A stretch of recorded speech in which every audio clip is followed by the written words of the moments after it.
Ramesh ji, first of all welcome to आनंद।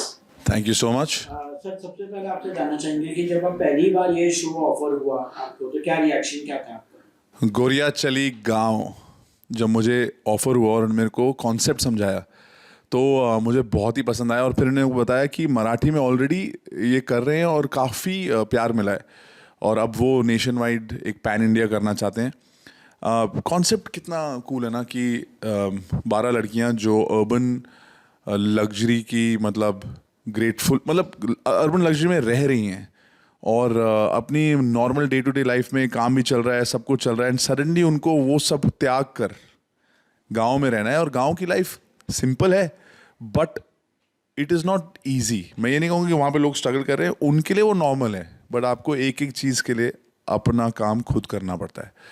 चाय भी खुद बनानी पड़ी, पानी आपको खुद लाना पड़ेगा, सब कुछ ऑटोमेटिक बटन पे नहीं हो रहा कि 10 मिनट में आपने कुछ ऑर्डर किया और आ गया, या आज जी ये खाने का मन नहीं करा। जो घर में बना होता है गांव में जो होता है वही खाना होता है। ये नहीं कि आज तुम जापानीज़ खाओ, तुम ये खाओ, तुम वो खाओ। तो a lot of these things जो हम सिटीज़ में आराम से अपनी कन्वीनियंस पे करते हैं वो गाँव में नहीं होती। लेकिन गाँव में अलग प्रोज हैं, वहाँ पर ऑर्गेनिक खाना है, वहाँ पर वातावरण अच्छा है, हवा अच्छी है, आप एक्टिव रहते हैं। कुछ भी जो होता है वो पूरी कम्युनिटी के साथ होता है, आप अकेले नहीं हैं किसी भी डिसीजन में, आप खुशी में सबके साथ हैं, दुख में भी लोग आपके साथ हैं। और वही बड़े बूढ़े वहाँ का कल्चर सब एक साथ रहते हैं। और मुझे लगता है कि इस शो में कोई ऐसा एज ब्रैकेट नहीं है कि यूथ सेंट्रिक शो है। इसमें बच्चे से लेके बूढ़े तक सब ये शो देख सकते हैं, एक साथ देख सकते हैं। और आई थिंक इंडिया का जो सेंटिमेंट है ना गांव को लेकर वो बहुत स्ट्रांग है, because going back to the roots is a thing जो लोग बार बार कहते हैं कि यार मुझे अपने गांव जाना है, मुझे अपनी रूट्स से दोबारा मिलना है, मुझे धरती माँ के पास रहना है। तो I think a show like this will remind everybody why our villages are so amazing, why our culture is so amazing and कि वहाँ पे रहना इतना आसान नहीं है जितना हमें लगता है। वहाँ पे रहने के लिए you really need determination, but if you continue to do it तो आपका जो तौर तरीके हैं बहुत अच्छे हो जाएंगे। तो ये है शो जो मेरे को बताया, तो मैंने कहा यार मेरे लिए भी बहुत सही रहेगा, मैं गांव में रहूँगा। और to see the stories, 12 different stories होंगी, हर कोई एक उनकी स्टोरी एक जैसी नहीं होगी। कोई जल्दी अडेप्ट कर लेगी, कोई नहीं करेगी, किसी को मुश्किल होगी, कोई हंसी हंसी कर लेगी, कोई खुशी खुशी कर लेगी, कोई दुख। तो किसी की शायद गांव में किसी के साथ दोस्ती हो जाए, किसी के गांव में इमोशनल अटैचमेंट हो जाए, किसी का नहीं हो, किसी को। So but I think through their 12 stories बहुत सारे लोगों को एक एक रिलेटिबिलिटी मिल जाएगी। यार मैं अगर होता इस सिचुएशन में तो मैं तो ये करता, इसने ये किया, हाँ मैं भी ये। तो जब मुझे ये शो का ये पूरा कॉन्सेप्ट समझाया गया, आई थॉट कि बहुत ही यूनिक कॉन्सेप्ट है और बहुत ही अच्छा कॉन्सेप्ट है जिसमें मतलब बहुत सारे लोग जुड़ जाएंगे हमारे साथ। सर, आप रोडी से लेकर विलेज लाइफ तक आ गए तो ये ट्रांजिशन कैसा लगा? आई थिंक वो जो शो है उसमें बहुत ज़्यादा एडवेंचर है, बहुत सारे ऐसे सिचुएशंस हैं जो रियल लाइफ में आपको नहीं मिलते। कि आप किसी ग्रिड पे चढ़ रहे हैं, ग्रिड से छलांग मारेंगे, रोप से लटक कर एक फ्लैग को पकड़ेंगे। वो एक कंपटीशन एक पर्टिकुलर चीज़ के लिए बनाया गया जिसकी अपनी बहुत सही जगह है, लेकिन उसकी ऑडियंस भी वो है जो मैंने आपको। यहाँ पे ऑडियंस सब हैं। यहाँ पर जो चैनल है वो घर घर में जाता है, जीईसी चैनल है।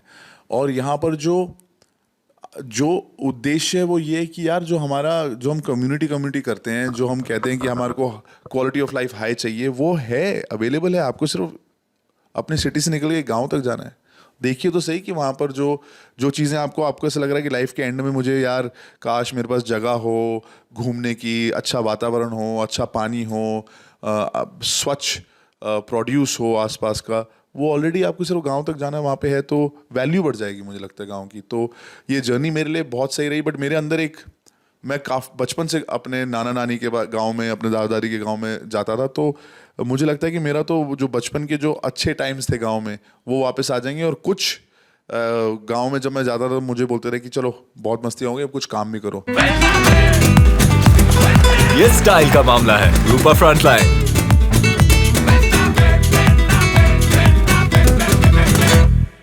तो वो जो एक्सपीरियंस जो मेरा तब हुआ था वो शायद कुछ कंटेस्टेंट्स के थ्रू आई रीलिव इट, और शायद मेरे भी कुछ गांव में जाके कुछ ऐसे ऑब्स्टिकल्स मेरे पास भी आए जो मुझे एक बेटर इंसान बनाए। शहर की लड़कियों के साथ गांव जाके शूट करके क्या नया कुछ सीखने को मिला? अभी तक से हमने ये शूट किया नहीं है, लेकिन शहर की लड़कियों के साथ जब गांव में जाएंगे तो हमें उनकी स्टोरी से, उनके एक्सपीरियंस से काफ़ी कुछ सीखने को मिलेगा। और यही शो है, लोगों को भी ये देखकर ऐसा लगेगा कि यार ये सही किया या ये गलत किया, या ये नहीं करना चाहिए था या ये करना चाहिए। और गांव के जो लोगों के तौर तरीके हैं उसकी रिस्पेक्ट आ जाएगी। यार एक पानी पीने के लिए आपको वहाँ तक जाना पड़ा, वहाँ से पानी लाना पड़ा, उबालना पड़ा, फिर उसको ठंडा करना पीना पड़ा, और हम यहाँ पे ऐसे ही पी जाते हैं। तो the respect for the simple life will also come. तो अगर आपको खुद एक गांव में परमानेंटली शिफ्ट होना पड़े तो क्या आपको चले जाएंगे? अगर मुझे गांव में रहना पड़े तो मैं खुशी खुशी रहूँगा। उस गांव में मैं खुद की ऑर्गेनिक फार्मिंग करूँगा, वहाँ पे एक बास्केटबॉल कोर्ट बना लूँगा, कुछ ऑलरेडी ऑफ रोडिंग के वहाँ पे गांव के आसपास होते हैं ऑप्शंस, तो एक ऑफ रोडिंग बाइक भी होगी। बच्चे भी एकदम स्वस्थ, अच्छी खुराक, तगड़े बन जाएंगे। और ये जितने भी स्क्रीन व्रीन के जो टेंशन रहती है सिटीज़ में कि ये है वो है, पोल्यूशन का, ये सब नहीं होगा। तो अगर मेरा काम गांव से चल पड़ा और मुझे मतलब सिटी में आके रहने की ज़रूरत नहीं है कमाई के लिए, तो मज़ा आ जाएगा। बच्चों को वहीं पर अच्छी शिक्षा और तगड़े बच जाएंगे। और क्या चाहिए लाइफ में? यही तो लोग आजकल they are going for that only. लोग यही सोच रहे हैं कि ऐसी जगह ले जाएं जहाँ पे बच्चों को ये मिले, ऑर्गेनिक ये मिले, तो मुझे मज़ा आ जाए। ऐसा हो जाए तो क्या आपको लगता है सिटीज के लोग गांव की असली लाइफ मिस करते हैं?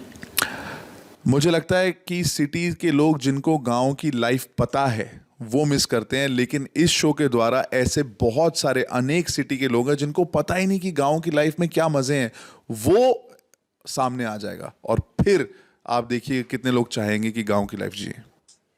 आपको लगता है शो में ज़्यादा ड्रामा होगा या ज़्यादा प्यार?